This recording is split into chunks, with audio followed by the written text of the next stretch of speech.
Hey, what's going on? It's Bill Burr, and it's time for the Monday Morning Podcast for Monday, June 21st. What's going on? How are you? How's it going, everyone? Everyone, how are you? I hope you had a happy Father's Day. Father's Day. I hope everybody, hope you had a good time. You know, I bitched enough about my Father's Day to make sure that my wife realized that it's called Father's Day, not Father's Morning, not Father's Morning and into the early afternoon, and then the shit goes back to normal. No! Father's Day, all day, baby, all day. Who you honoring? This guy. Woo! Who's the man with the shit jokes that keeps the lights on? That's right. Say it. Repeat after me. Right? This is my day. So, I'm in the middle of my day right now. Of course, I still have to do a podcast, But, whatever. I'm still enjoying myself. I've been chilling out. My wife was asking me. She's like, what do you want to do for Father's Day? Do you want to go to brunch? Can you believe that? Can you believe the fucking nerve? That beautiful saint of a woman that married this fucking asshole. Can you believe that? Do I want to go to brunch? No, I don't want to do your shit on my day. So she laughed. She goes, all right, well, what do you want to do then? And I said, nothing. Absolutely fucking nothing. Nada. Zero. Zilch. Big L right on my forehead. Okay? I want to do nothing. Like an overpaid free agent does in the playoffs. I want to do what they do. Nothing. And that's what I've been doing. She took the kids out and everything. But I'm going to go meet up with them. Because I was like, listen, I want to hang out and not do anything. But I don't want you guys to leave. I love you guys. I was actually playing with my son this morning, man. I had such a blast with him. He doesn't know how to say my name. But the second he sees me, he goes, ball, ball. Ball, because he knows what's going down. He knows the energy is going up, and he gets excited. So, this morning I was rolling the ball to him. He was laying on his side. He actually decided that he was going to kick the ball laying sideways. I'm telling you, this kid is coordinated. This is not the ramblings of an overly proud dad who's head over heels in love with his son. I'm telling you, this kid has got skills. He's going to make all the dreams I couldn't come true. No pressure, son. No. My daughter now can throw and catch ridiculously. We have so much fun. And I'm telling you, that's part of, you got to teach your kids how to do shit. And not only do shit, you got to teach them with both hands. Right? Righty, lefty, switch hit, the whole fucking thing. You just turn it into a game. They learn how to do shit. They have confidence, especially for the girls, too, because that fucking bullshit where they just stand around and watch boys do stuff, I don't want, my wife wasn't like that. She told me when she was a kid, when she was in, she wasn't that kind, she's like, I'm going to stand around and watch boys playing sports. I'm going to go do shit. Oh, Jesus, that's what I married. It has its finer points, the ups and downs. Oh, Jesus. So I've just been chilling out. I started watching yet another movie. I found this website. I'll give it to you. It's called collider.com. C-O-L-L. Was that Collider? I'm so dumb. I have no idea. C-O-L-L-I-D-E-R .com. And it has... what does it have here? It had all of these, let me get to the top here, 33 great 70s films that time forgot. There's some fucking crazy ones. I just started to watch the first one that's on the list. No, not the first one. The second one, Investigation of a Citizen Above Suspicion, which is weird because it seems like the whole movie was they dubbed in the the dialogue afterwards. Like they lost all the sound. I don't know what's going on. I mean, everything's in Italian as far as like the credits go, but it looks by the way their lips are moving is that they're speaking English, but maybe the English was so bad that they just had some fucking English actors, English-speaking people dub them in. I don't know what, but I am enjoying it so far. But I saw a fucking movie that all of you right now, you need to stop, you need to neglect your family, and you need to sit down right now. If you are a fan of fucking Dustin Hoffman, Harry Dean Stanton, Gary Busey, and Jake Busey, who I worked with a long time ago, his first acting role ever, literally plays Gary Busey's son in this incredible fucking movie called Straight Time, which I'm gonna look this up right now so I get this story right. It was basically Dustin Hoffman. Oh, and Teresa Russell is unbelievable in it. Emmett Walsh, all of these great character actors, and Edward Bunker, who's actually he was doing time, I think, in San Quentin. I'm not sure, but he wrote this book about what it was like to do time and get out of jail and all that stuff, I guess. I never read the book, but Dustin Hoffman read the book, fell in love with it, wanted to do this movie. The movie came together. Edward Bunker is in it. If you recognize that name, it's because Quentin Tarantino evidently is a big fan of the movie Straight Time, and when he did Reservoir Dogs, Edward Bunker, who wrote the book that Straight Time is based on, played one of the Reservoir Dogs, who unfortunately for his character gets killed. Spoiler alert, Jesus Christ, the movie's only been out for fucking 30 years, in the robbery. So they all tie together. And did I already talk about this? I feel like I already talked about this. I think I talked about it on the last podcast. Sorry, I've just been so fucking busy. But if you missed my last podcast, definitely go check it out. Or maybe I was talking to DeRosa about it. Dude, Harry Dean Stanton is just amazing in that movie. When you meet his character, the situation that he's involved in, you just got to check the thing out. Kathy Bates, one of her first movies, she's in it. It's just a really gritty, incredible. I don't think I've ever seen Dustin Hoffman play a character like this guy. And it also takes place in LA in the 70s. So it has all those fucking cars that I love. And just takes me back to this fucking time where my life was simple. Most people's lives weren't.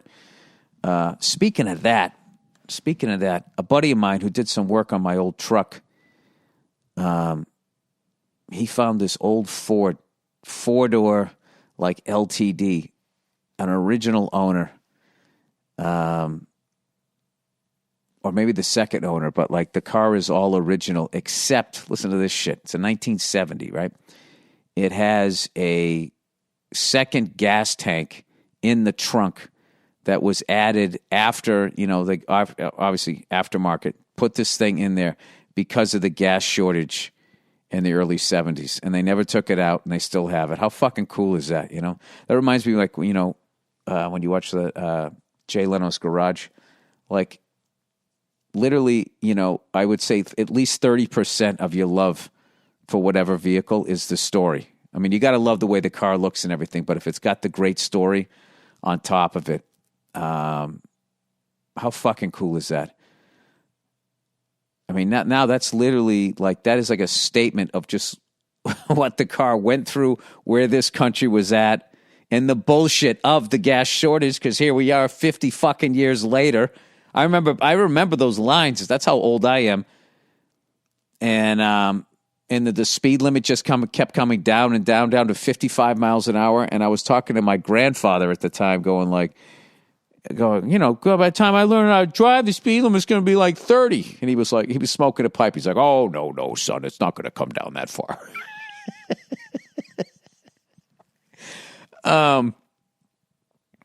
But there was talk about how there wasn't going to be any more. We were running out of gas, and there was this big panic by people sitting in those lines that then that became all of those fucking horrible At least the American ones were fucking horrible. It's really a bad time for cars for America from sort of the mid-'70s until, a major portion of the 80s. Then I feel like we came back in the 90s. But that was a really dark fucking time with the Chevy Chevette, the Ford Escort, the Pontiac T1000s, the fucking Sunbirds. The Cadillac went down to like the size of a fucking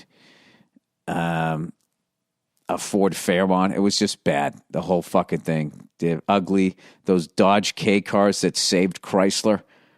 I mean, now like people go and buy them because they're like the fucking ugliest cars ever, and there's just something funny about them to see. I love the one that had the wood siding on it. I want to say Doug Stanhope had one of those when he was out here in LA because everything he does is fucking hilarious. Even the car he buys was hilarious. But anyway, so this movie, you got to see it. Straight Time. It's on Amazon Prime. And they have like all of these amazing movies. So, and I watched this other movie called Images, which I can't remember if I told you that about. Robert Altman, one of his first ones. It's about a woman slowly losing her fucking mind. And that's another good one too. So that's it. All right. Oh, Billy's cinephile now, huh? What happened to me? I'll tell you what happened to me. Last night, I went out, like Saturday night is my night with my wife. Friday night was for the girlfriend. Saturday night was for the wife. What was that? It was, let's fucking, Goodfellas. Oh, no, it was Friday nights for the wives, and then Saturday night was for the girlfriends. It's like, Jesus Christ. Maybe if you had a stay-at-home wife, she could be excited, but still, she worked all day with the fucking kids. I guess she would on Saturday, too. I don't know. Fucking take her out Friday. All right, sweetheart, I'm going out Saturday. You're wearing a nicer suit. What's going on with you? So anyway, we go out on Saturday nights. Saturday. That happened because of the pandemic. I mean, I'm a stand-up comedian. I never had a date night ever on Saturday night, and ever. Even before I was a comedian, because I was a fucking loser who couldn't get a girlfriend. I was not a loser. I was an abused child who was introverted. There you go. Put it on society. No, I was kidding. I had fucking fire. I had fucking orange hair. All right. I was an absolute freak. I looked like Bernie from Room 222. All right. The deck was stacked against me. All right. I was like the fucking New Orleans Pelicans. If you could put that franchise into a man, it would be me in my early 20s. Those poor fucking people. They're on their way to losing Zion. You can hear he's already bitching. Oh, they don't have the right fucking pieces. They don't get the fucking money. Unbelievable. It's unfucking believable. That's how they run it. People seem to enjoy it. So, anyway, speaking of that, so last night we ended up going out. We had such a fucking great time. Now that I'm not an angry lunatic who, like, all of his fucking bullshit from 30 years ago comes up every time somebody cuts him off in traffic, and which would just instantly ruin the night. So I don't do that shit anymore. And we just had this easy fucking night. It was amazing. And, I like writing ideas and shit. And he always has good ideas for like TV shows, and we always like kick him around. So we were hanging out, and she goes, you want to go to a cigar bar? We'll kick this idea around, We have a cigar, I'll fucking hang out or whatever. And I'm just like, absolutely. This is like the perfect night. We just had a great meal, And so we went to the cigar bar, and I come walking in, and lo and behold, Game 7, fourth quarter of the Brooklyn Nets versus the Milwaukee Bucks is on. I'm like, holy shit. I'm a hockey guy. I mean, I knew I was missing the Islanders game. But I came walking in, and everybody, and like the place was fucking, it was intense in a cigar bar kind of way. You know what I mean? And everybody was going nuts, and I'm just thinking like, all right, I know Milwaukee's keeping it close, but like, they got all these fucking superstars, and then I saw Kyrie Irving. Irving wasn't playing Game 7 because he twisted his ankle, which is fucking hilarious if you watch hockey. I twisted my ankle. I can't be there for you on Game 7. Sorry, guys. He looked like he was walking around fine in his street clothes. But anyway, so I watched the game, and I got to tell you something, man. Kevin Durant, I'm done giving that guy shit for fucking piling on with the Warriors. That guy is a fucking reptile, just ice water in his veins. And when he hit that fucking, what I thought was a three-pointer, my dumbass, I thought they were up at that point, and I thought he had iced the game. And my fucking eyes are going. I was like, oh, is it a tie score? He's looking at me. I actually watched that, and when they cut to his mother, I remember thinking, like, what does that gotta feel like to see your son do that at that level? It's just gotta be unbelievable. Like, I can't believe that's my kid. So they go into overtime, and I'm just looking at the Milwaukee Bucks, and I'm like, this game is over. They already lost. People laugh and go, nah, come on, the game's keep going. I go, they quit. They quit. They're like, you know what you're talking about. I go, listen, I've quit enough in life to know what it looks like, right? I was killing in that. I killed so hard in that fucking cigar bar, I didn't even have to go do a set next door. Because I was saying, yeah, maybe I can jump on, just do a little time or whatever. I fucking got so many goddamn laughs, having such a good time watching that amazing, amazing, amazing game. And I don't know, man. I was wrong. I've been so fucking wrong. Maybe you guys have always known that about me, but I'm sort of discovering how much I've been wrong about fucking so much shit here in sports lately. I think now that I got the kids, I just don't have enough time to pay attention because I did not see this Islanders run coming. I did not see this Canadiens run coming. I didn't see any of this shit. And I thought, you look at the fucking Brooklyn Nets with all those superstars and all that shit. I'm like, they got it. I don't give a fuck if one of them's hurt and the other guy fucking has a fucking ingrown toenail or whatever the hell the problem. You got a hamstring problem. The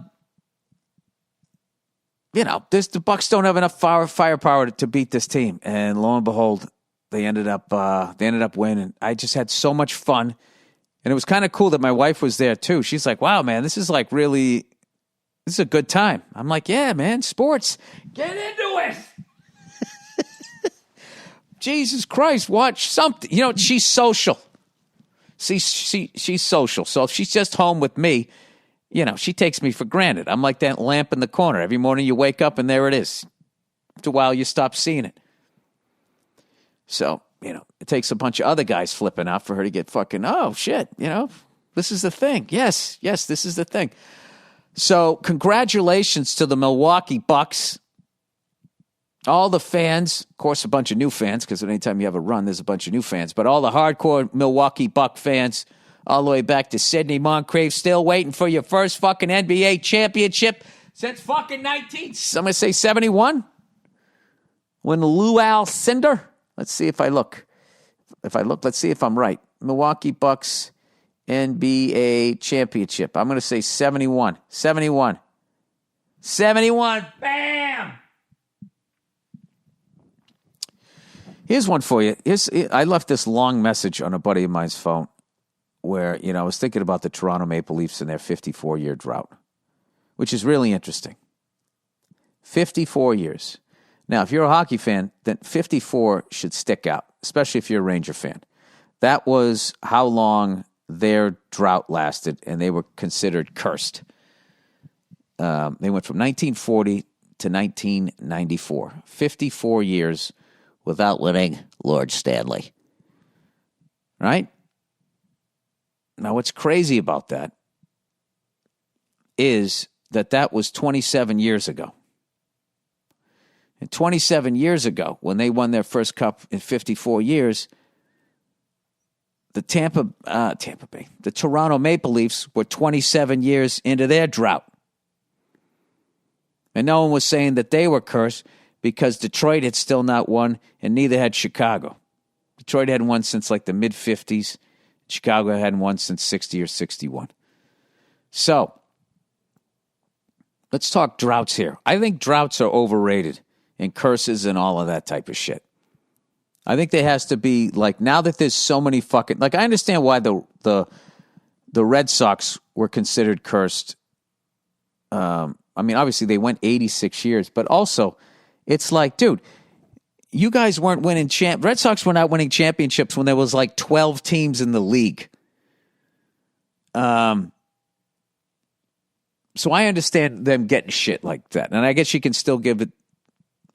I guess the Maple Leafs haven't won since the expansion 6, where they went from 6 to 12. There's still no excuse for what the fuck has happened with those guys. However, if you really look at the numbers, if there's 30 teams, all it takes is about 4 or 5 of them to go on a run.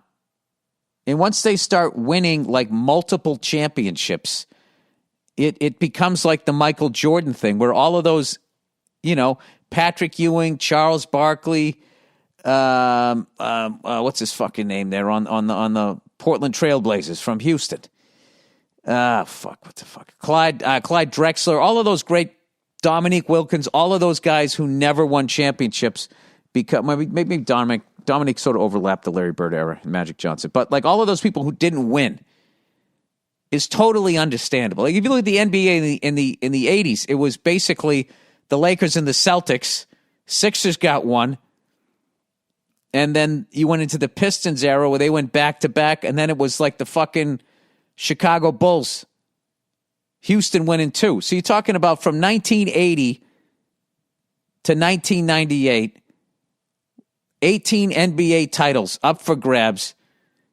The Lakers, the Celtics, the Sixers, the Pistons, the Bulls, and the Rockets. 6 teams got all 18 of those. So right there goes 2 fucking decades. And then along comes the Spurs that are going to grab 5. And then along comes the pile-on Lakers that are going to grab 5. Right? Then all of a sudden, you're in a fucking drought. That's how easy it happens. So, but I don't think it's like as bad as it sucks for the fans, but it's not as like, God, how the fuck do you go 50 fucking years without winning? Easy. There's 30 teams. All you need is like 4 or 5 of them to win like 5. There's half that time, and it's fucking over. So let's look at since 1967, since the last time the Leafs won it. As far as off the top of my head, the Canadiens have won 10. They won 68, 69, 71, 73, 76, 77, 78, 79. That's 8 right there. Then they won in 86 and in 93. There's 10. There goes a decade. So now you're down to 44 fucking years. All right? Off their 54-year curse. Then who's next? The Edmonton Oilers won 5. 84, 85, 87, 88, and 90.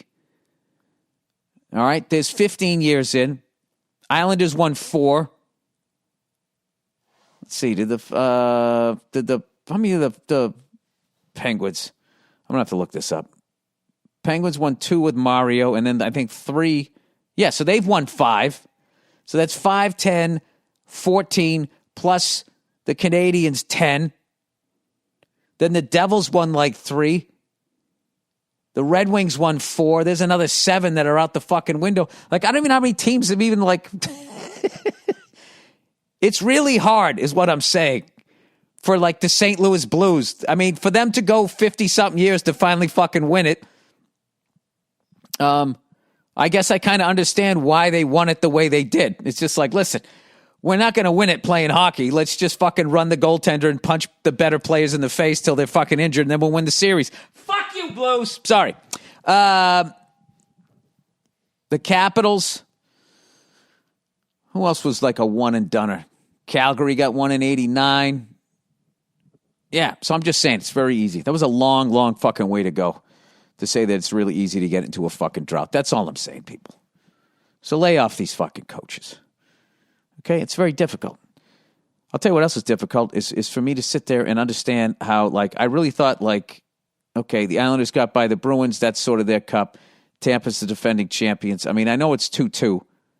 They did go up 2-1. I still think that they have an advantage in this series. But the thing about the Islanders is you have to play with the lead with those guys. And that also includes games. Like, I don't see them going down 3-2 and winning that series. They have to win the next one. And I would almost say win both of them. I think they need to run the table. I'm saying it right now. Having watched 20 minutes of fucking hockey during the regular season. I watched more than that. I don't think the Tampa Bay Lightning win a Game 7 against the Islanders. All right? And then the Canadiens. All right? They're going to lose this round. They lose that. These are a good fucking team with a great coach, and they got a great fucking goaltender who finally has the people in front of him. And as they say, they got hot at the right time, so we shall see. I think the Canadiens are going to take that fucking series. And you know something? The old me 2 podcasts ago was all pissed off about it, and now it's like, Bill, why don't you just fucking enjoy this great coaching and this fucking really fun hockey? They're a fucking fun team to watch. I hate to say it. They are. You know, and whether I hate them or not is not going to affect whether they win it or lose it. So I might as well just sit there and enjoy it. You know?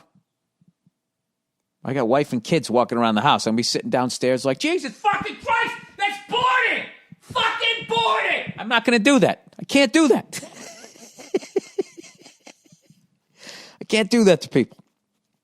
I've done it enough. Congratulations to Mark Marquez! The king is back. Surprise, surprise. UFC reference. I missed the race. I'm going to watch it. I'm a member on MotoGP, their website. I'm going to watch it. It's so fucking exciting that he has come back, and he makes everybody better. And the fact that, I heard it was a great come-from-behind victory. He's behind in the points. It's just going to be, I'm calling it right now, even though I'm wrong about everything in sports now, it's going to be fucking insanity. Watching him trying to run down, who was the guy who's, I always forget his fucking name. Fabio Quartararo. I think he's leading in points. And now he's coming. All right? Like that Disney movie I only saw once, but everybody always makes a reference to. The little fucking lion gets kicked out by the evil lion. What were you saying fucking Fabio's the fucking evil? No, I'm not saying that. I'm just saying. It's like a Disney movie. No, if a Disney movie made it, I don't even do that. It's a bad joke now, considering what. All right. Fuck that joke. All right. So, what else? What else has been fun in my life? Just continuing to go down my little country outlaw rabbit hole and just listening to more and more shit and just continuing to play it in the car while I drive my daughter around wherever the hell we're going because she's on summer vacation now, which is fucking awesome. It's, you know what's cool about your daughter being on summer vacation? It's like you're on vacation too because you don't have to get up, do her hair, and drive her to school. You get to chill out, sleep in, make waffles around 9:30. It's still the end of a pandemic. I don't have anywhere to go. This is fucking great. I swear to God, man. If I could have just been a little bit smarter with my money and invested, right? But where would you invest? You can't invest in real estate. A pandemic, these people can't pay their rents. What are you going to charge them? You be that guy, kicks them out to do what?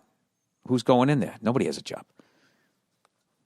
You fucking rent out your building only to the scientists who came up with the vaccine that half the people don't want to take? No, you can't fucking do that. Yeah, I think I would retire.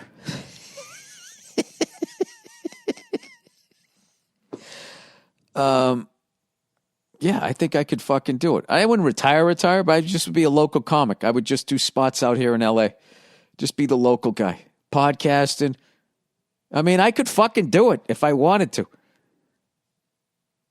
Just start doing that old man diet, Hey, I have a couple of Fig Newtons and some saltine crackers for breakfast.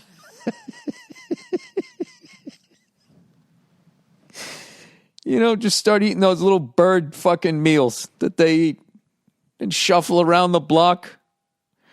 Oh, my God. I'm not going to do it. But if I retired, I would start getting the newspaper delivered to my house. And every morning, I'd start drinking coffee. I never drank coffee. I'd have a little fucking espresso or some shit, one little cappuccino or something. And I'd smoke a little fucking nub. And I would, dude, how great does that life sound? Retired. I love the idea of being all used up and nobody has any use for you anymore. It's fucking great. Nobody fucking gives a shit. The phone doesn't ring anymore, and you just fucking sit there reading the paper, just talking to yourself. You know, you look at a headline. Yeah, Jesus Christ, look at this. What the fuck is going on with this country? You just reading this stuff, falling asleep, waking up, fucking ash on your T-shirt. All right, it's getting a little sad, but anyway, maybe I just need a vacation. Vacation? I haven't done the road in over a year. All right, so yesterday, as part of my Father's Day, I went up and flew a helicopter, and I went up to the airport where I was flying out of, and because of the June gloom and possibly a fire, visibility was below 10 miles. So basically, instrument weather is anything 3 miles, statute miles or less visibility. So it was down to 7. So I'm like, well, fuck that. I don't fly unless it says 10. Clear day, that's what the fuck I'm all about. I'm not like these people that fly for a living who go, all right, we got to figure out a way through this shit. I'm not doing that. So, but I wanted to fly, so I just flew the pattern, which is you just take off, you either bang a right or a left, and then you fly parallel down the runway, and you bang a right or a left, and then you just come in, low approach. You just do that for like an hour. And it's fun because it's actually, there's a lot of, you're working on most of your skills. Taking off, landing, hovering, the speed you're supposed to be at, the altitude you're supposed to be at, all that. And all of that was a little bit rusty, so it was really fun to do that. And then it was fun, too, when I went in to land, because what I was flying was a sort of a unique helicopter, a newer one. So there was some guy on the ground standing next to his helicopter, and he was filming me. So he's filming me as I'm coming in, and then there's a the pad where I'm landing it on is in between 2 helicopters, his and then another helicopter where they're already run up the engine. And this guy's filming me just because he likes the helicopter. You know, everybody's into what people are flying. So I'm like, okay, don't pay attention to the guy filming you. I got to set it on a fucking pad. And it was kind of fun. It was like, all right, this is like David Letterman sitting right there. No, just block it out. Block that out. Go out, do your fucking jokes. I kind of used those muscles, and I didn't do the best job, but I was able to set it down. You know, I act like a catcher where it was kind of a ball, and I was acting like it was a strike. I was a little bit over to the left. I wasn't too pleased with it, but it was good enough. You know what was great? When I got out and I looked at it, I said, I fucking hate myself. And I said, no, I don't. I'm done with that shit, too, saying I fucking hate myself. So then I towed the thing back to the hangar, and this little Honda four-wheeler, and I was like, you know what? Fuck this, man. There's nobody around. It was just like nobody around. So I just fucking closed the hangar and I just cruised around the airport on that four-wheeler. Running it through the gears. I'm just having a fucking great time thinking about how awesome my life is. And who knew? Who knew that night I was going to go to a cigar bar and watch that Game 7. Just had a fucking great day. So, I don't know. Is this weird for you guys? Me being happy?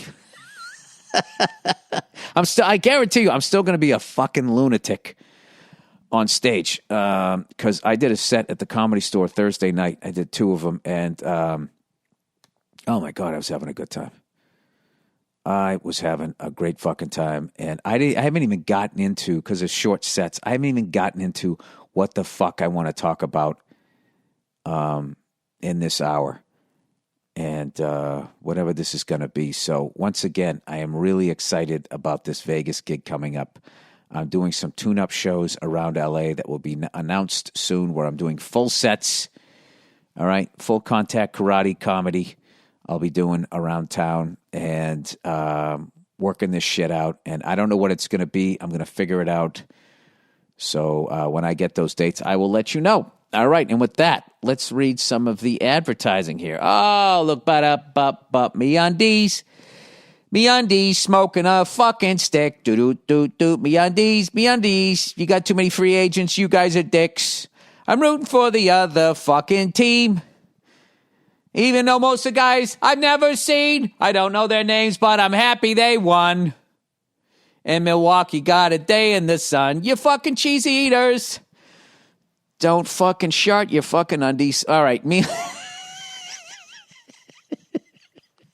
All right, me undies. Summer is coming in hot. Literally. But with me undies, breathable and soft as heck fabrics. I love that they kept it family friendly. You can soak up the sun and feel cool for the summer with a mix of classic fucking colors, just in case you guys think I'm going all country on you. Family values. And adventurous prints, perfect for summer. Express yourself in your own unique way. Because MeUndies believes that comfort is about more than what's touching your skin. It's about feeling comfortable in your skin. I only wear MeUndies because they're the softest underwear I've ever felt, and they send them to me for free. Had to be honest. Designed to be the softest thing you've ever worn. They are very soft. They're very soft. MeUndies are energized by creativity and made for self-expression. Available in size and extra small to 4XL. MeUndies has countless styles and prints to choose from, so your buns can have more fun. MeUndies has a great offer for my listeners. My listeners! For any first-time purchasers, get 15% off and free shipping. MeUndies also has their problem-free philosophy, man. If you're not satisfied with any product for any reason, man, they'll refund it or exchange it, man. No caveats, no questions. To get your 15% off your first order. You giving me orders? Free shipping. Go to MeUndies.com/Burr. That's MeUndies.com/Burr for 15% off your first order and free shipping. I couldn't even remember where that quote came from. That was Scarface. Hey, Frank, the only thing that gives orders around here is bulls. Indochino. The right outfit can bring out something special in us. And with Indochino, creating your best look could be more affordable than you think. Talk about any special occasions that have been postponed over the past year or any events that are coming up soon that you're looking forward to. I'm going to a wedding. You know, a lot of weddings were postponed. People did them over Zoom. You know, if it's some, gold digger marrying an old guy, she's like, I don't give a pandemic or not. I got to marry this fucker before he dies. So I get my fucking talons in them. It may have been a while since the last time you had an excuse to dress up. But whenever the next chance is, make the absolute most of it with Indochino. Did you shop online or visit a showroom? Describe your experience. Oh my God, the clothes went on forever. How did you personalize your clothing? Describe how wearing your custom piece makes you feel. I didn't do any of this shit. You didn't tell me to do it. I would have done it. I would have fucking got a fucking cheap... Oh, Jesus, I can't say that. Cheap compared to that fucking monkey suit I bought for the goddamn Grammys, and then I was on the internet. That one still stinks. Fucking credit card was redlining. That's one of those things where the second I tried the pants on, the fucking credit card company was already calling me up. Are you trying on an expensive suit? You don't have any fucking place to go. Anyway, every piece is made to your exact measurement, and you can customize every detail. Choose everything about your suit, from the fabric, lapel, monogram, and statement lines. You can create a suit that fits you and your style perfectly. The best part is, Indochino. Suits start at just $3.99 with all customizations included. Shop for your next best look or book a virtual style consultation at Indochino.com right now. You can get $50 off your first purchase at $3.99 or more by using code Burr at checkout. That's $50 off a purchase of $3.99 or more at INDOCHINO.com. Promo code Burr. Okay, here we go. All right. Well, now we are getting into it. We are getting into the questions, the things that you people want to hear. Listen, are you broke? Are you so fucked up that you don't want to talk to a therapist because you can't be in the same room with another human being? Why don't you write into a bald, freckled cunt who has no training whatsoever? See what he has to say about shit. All right, things I should have said. Oh, this. I'll tell you right now. This segment is blowing up. Things I should have said. We've all been there. Something happens, right? You're shocked. The moment passes. It's too late. And then as you're driving home, a year later, 2 years later, fucking on your deathbed, you're like, you know what the fuck I should have said? I saw one of those moments. I was watching, my wife had on the Kardashians. I've just quit. I've tapped out. I'm like the fucking Maple Leafs, okay? I'm up 3-1, and I finally just said, you know what? I'm not going to, I don't give a fuck. I'd like my summer vacation to begin now by just having not thinking and just let you just roll over me. So now I'm watching the fucking Kardashians. And I got to tell you something. The fucking American Psycho looking dude, Scott, first of all, I got to respect that man's drinking game. He got shit-faced with one of the Kardashian brother. They were fucking pounding drinks. And he got absolutely hammered, and he just went off the fucking rails and was doing like a stand-up set, shit-faced, just trashing everybody, trashing this woman. Hey, sweetheart, don't look at my cock. Look at his cock. He was out of his, wearing a robe. He was out of his fucking mind. It was tremendous. It was tremendous. Until he was shit-faced that night, and he was telling this old waiter to shut the fuck up, and he took a $100 bill and stuffed it into his mouth. And the waiter didn't swing on him. He didn't say anything. You know, he's a fucking working the Kardashian VIP thing. He's working his tip. He's probably thinking, I got too much. I'm thinking I got too much to lose. And that's the moment. The people who have nothing to fucking lose do not have, you know what I should have said? They could have a segment going, you know, I shouldn't have said that. I shouldn't have done that, right? So this fucking guy. So I had a ton of empathy for that guy. He's out there busting his ass, and that fucking drunk asshole, you know, belittled him. And the second I thought that, I was like, I know exactly what that feels like, that guy getting that money stuffed in his fucking mouth. I know exactly what he's going to be. Why didn't I fucking punch him? It's going to make him hate himself.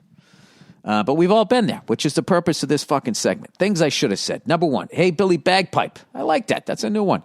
I listened to the recent podcast and thought of the worst things I ever blurted out. Well, that should be things I shouldn't have said. Jesus Christ, you guys are like me. You don't even listen. All right, I'll read it anyways. It was kind of funny years later, but still pretty stupid. I was in high school in the early 2000s. I was heavily bullied. One day, during math class, an announcement was made that everyone from my gym class had to report to a lecture hall. I had no idea why, and later found out it was because someone stole money. As I stood up to leave my math class and report to my lecture hall, my annoying bully classmates started asking why and making jokes at my expense. I got sick of it and said, we all bombed the school. Oh, boy. I was pulled out of my next class after math by a social worker. She started asking me about my home life. Oh, God, now it's your parents' fault. Because of what I said. I explained that I was joking, but she said it was a big deal and she would have to talk to my mom who was picking me up. I started crying. Oh, God. And then you cried on top of it. These are the things. These are the stories that all great men have. This is what we're all running from. These moments. This is what we're compensating for. You started crying. I've been there. Because I was afraid of being grounded. I was, in fact, grounded for a month, which is plenty of time to learn how to build a bomb. What are your parents thinking? The next day, my principal told me I would either get 3 days in school suspension or 5 days out. I chose out. I like that. I like that decision. There you go. There you go. He said I was not getting an expulsion hearing because I had no past behavior issues. He was also like, I also don't want to have to fucking, look under my car every time I start it up and change my routine of how I go home. That's what the principal's thinking. If I said this now, I probably would have been expelled. Definitely do not recommend saying the B word in a public place for any reason. Hope to catch you in a city near me soon. Okay, people, this is like things I should have said. But if you want to say things I shouldn't have said, we can do that segment too. I'm easy. I don't give a fuck. I'm watching the Kardashians. I don't give a shit anymore. I've completely sold out. All right, number 2. Dear Billy eats too much cake, bitch tits, Burr. Well, that was just, too long to be funny, but, just enough detail to be mean. All right, hey, hi, I am 28-year-old male. 28 years old was the last time I had abs. And I'll tell you right where I lost them. I went to that Carney hot dog fucking train car, and I went in there. Somebody goes, have you ever tried chili cheese fries? And I said, no, I have not. And I ate those fucking thing, and my belly has been distended ever since. But they were delicious. Speaking of which, I went back there yesterday, or 2 days ago, because I was hungry. I needed something quick, and what's better than a hot dog? Quick, right? And they had the Red Baron, Freckles. Fire engine Red Freckles got the Red Baron. It was absolutely delicious. I got one. It was perfect. And shout out to them. All right. Anyway. Hi, I'm a 28-year-old male, and I have a what I should have said story. A few years back, I worked with a girl, and because of the laws of proximity and horniness, we started dating. Both our jobs conveniently started ending at the same time, so we were both looking for jobs at a similar time as well. I found a job pretty quickly while she went through interviews. Finally, after a few months, she found a pretty awesome job, and they hired her. Good for her, right? Well, little did I know she would turn into a total cunt, because power and psychopaths mix like coke and booze. Did she meet a new guy at the job, I'm guessing? Well, we traded stories about our new job, and she constantly one-upped me. She even would brag about how she was making more money right to my face. Oh, God. There we go. That's a great one. This is what feminists would say. Well, you should be strong enough. You should be strong. It's like, well, if a guy was making more money than you and he threw it in your face, would you enjoy that? That's different. Why is that, hairy leg fucking person? Because it happened to me. All right, one day as the relationship was ending and I was finding self-respect again, we were riding in the car and she was being cunty as usual. She blurted out, I always tell my coworkers that if they ever need me, my door is always open now. Now, at the time, I didn't really respond because I still wanted to bang her, but this made me lose it on the inside. Literally, as soon as she got out of the car and was out of earshot, I said to myself, well, bitch, you work in a fucking cubicle, so you don't have much of a choice. It was just the last straw in a series of ridiculous bragging from her. Anyway, I think about that at least once a month. I kind of want to call her just to say it, but fuck it. Water under the bridge, I guess. Yeah, dude, it is. That, and you had a great line, too. I mean, dude, if you did that right then and then broke up with her on top of that, there's a reason why that happens in movies. Because it's a movie. It's not real. To fucking be able to do that in real time.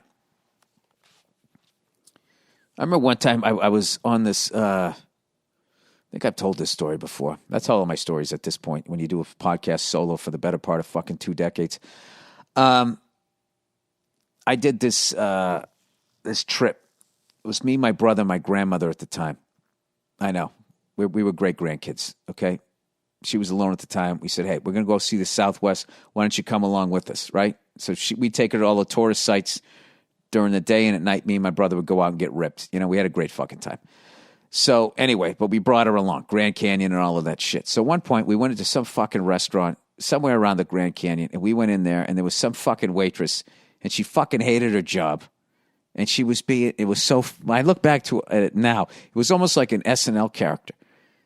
And she was just going like, she was like, can I help you? Would you like anything to drink? Like she was talking to us like that, right? So finally it came around to me, and I just go, yeah, can I get 2 eggs over easy, some bacon, and some toast? She goes, what kind of toast? And I go, white toast, right? And it got real fucking quiet, and she glared at me. And I glared at her for half a second, and then I looked away because I was like, it's just going to be, I don't even know why. I bitched up. I looked away. But when she left, I remember my grandmother was very proud of me. She, you know, her old fucking, you know, lived through the Depression grip, grabbed my hand. I go, is that too much? And she goes, no, her attitude is terrible. Oh, her attitude is terrible. Because she came up in the time when the customer was always right. But then I'm not going to lie to you, man. I kept my eye on her the whole time when she was making my toast to make sure she didn't fucking spit on it. But that's the closest I think I ever came to in real, before I became like a comedian, and I could do it on stage just because that's what you have to do. I learned to do that, but still off stage, I still don't do it. I still don't do it. I can definitely like, do a tirade of F-bombs, and then make whatever the other person just did pale in comparison to whatever the fuck I just said. I'm not talking about not being able to. I've done that. Because of this time, I can't even say what the fuck I said. But this guy, I'm going to tell this story at some point. I'm just going to tell this story. But I have to tell it to someone who's gay. What I said to this guy in a crosswalk that I almost ran over because I didn't see him, and I tried to apologize to him, and he wouldn't have it. Whatever. I'll tell that story someday. All right. Number 3. Hey, Billy, see-through tits. Ah, Jesus Christ. I love it. Keep fat shaming me. I'm on my way. I already dropped fucking weight. Once you stop eating cake, and you drink a smoothie, it just fucking, and you go for walks, it melts away. I thought I'd chime in on the passive-aggressive cunt segment you got going on here. A few years ago, I got out of the Navy and went to a bar in my hometown. I hadn't been to it in years. It was full of people I went to high school with, and for the most part, I got a pretty warm welcome. However, one guy wasn't so happy to see the attention I was getting. There's always that guy. He was the rich kid at my school who never made it out of that town. That's a tale that's as fucking long as your fucking, I don't know what. All right, short of the long, he sits down next to me and loudly says, "So what exactly did you do over there?" Referring to my time in the Navy. I replied with a short job description. He replied with, "Oh, so nothing that important." He smiled and looked around at the other people sitting at the bar. In my drunken happiness to be home with friends and family, I didn't catch the slight until days later. The thoughts I have about that are criminal, and luckily things happen the way they did. Thanks for the podcast, and go fuck yourself. I know, dude. You just carry that. I know. What do you wish you would have said to that guy? Oh, so nothing that important. Yeah, I was inspired by what you've been doing with your life or something. I'd say that stinks too. What do you say to that guy? I think you got to go Clint Eastwood. Just fucking knock him out, right? Oh, so nothing that important. Yeah, I can't give you any of my old school responses because all those words you can't say anymore. You get canceled.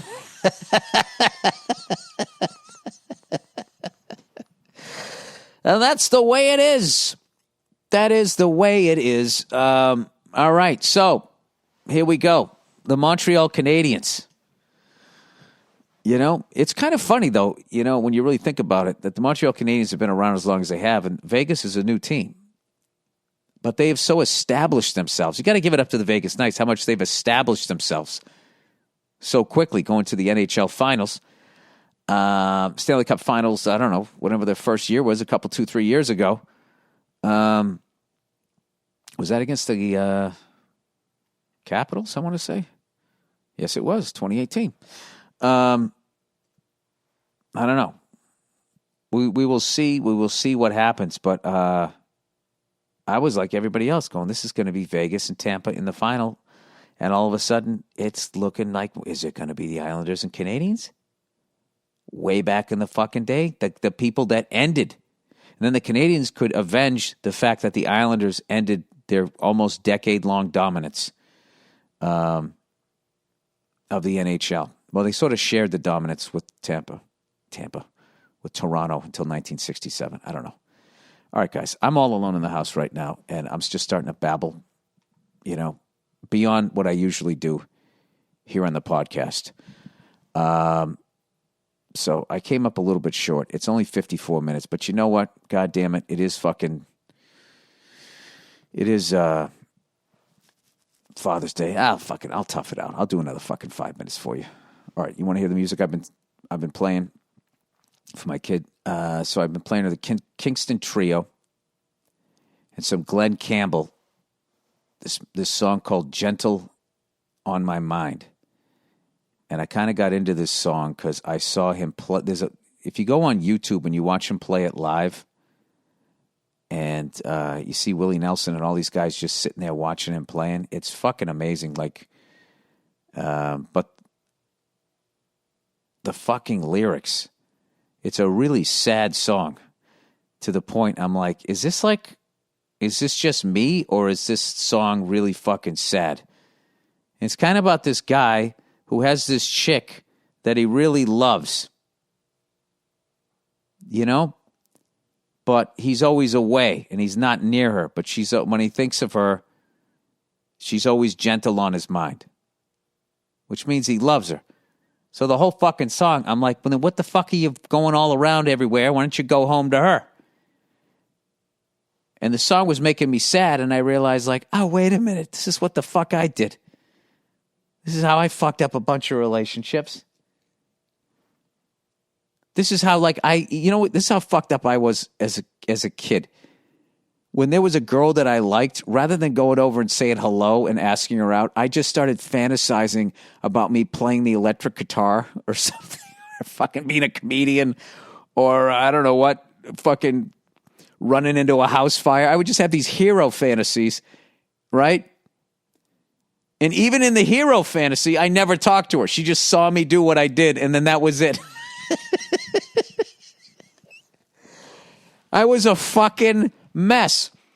So I'm just sitting there reading the lyrics. Oh, this is the wrong song. This is a song called Dreams of the Everyday Housewife, which if you want to know why the woman's movement ever happened, just read those fucking lyrics. Jesus Christ.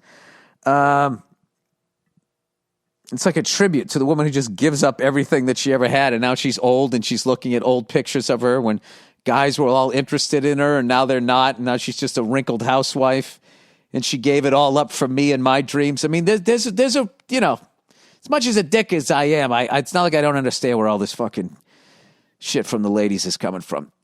Gee, Bill, thank you for extending the olive branch, you freckled cunt. You're welcome. All right, here's Gentle on My Mind.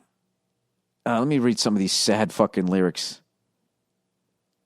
It's knowing that your door is always open and your path is free to walk that makes me tend to leave my sleeping bag rolled up and stashed behind your couch. So I'm like, all right, good. He's settling down. And it's knowing I'm not shackled by forgotten words and bonds and the ink stains that have dried upon some lines that keep you in the back roads by the rivers of my memory and keep you ever gentle on my mind. So I'm like, oh, wait, what the fuck? The back roads of your memory? No, the back roads and by the rivers of your memory, like she's in your past. So I feel bad for this guy because it's like, well, stop fucking running around like a goddamn idiot. And why don't you go to this person? And you know why? Because he can't. He doesn't know how to love. So instead, when I walk around some railroad track and find that you're moving on this fucking guy, he's on railroad tracks. Where else is he? And still might run in silence. Tears of joy might stain my face. This is when he's hammered, thinking about how much he loves her, mumbling, saying all the shit he should have said to her, but now he's saying it next to some fucking hobo in a campfire. And the summer sun might burn me till I'm blind, but not to where I cannot see you walking on the back roads by the rivers flowing gentle on my mind. Ah, Jesus Christ. And these songs will continue to be written until it's acceptable for a man to acknowledge that crying is actually a viable fucking emotion that you're supposed to use, as opposed to fucking pushing it down and going playing a contact sport. You know, and fucking, you know, I don't know, beating the shit out of some fucking weaker kid who then stands up and makes a bomb threat in a fucking math class. Sorry, it's all connected. But anyway, the song's called Gentle on My Mind by Glenn Campbell.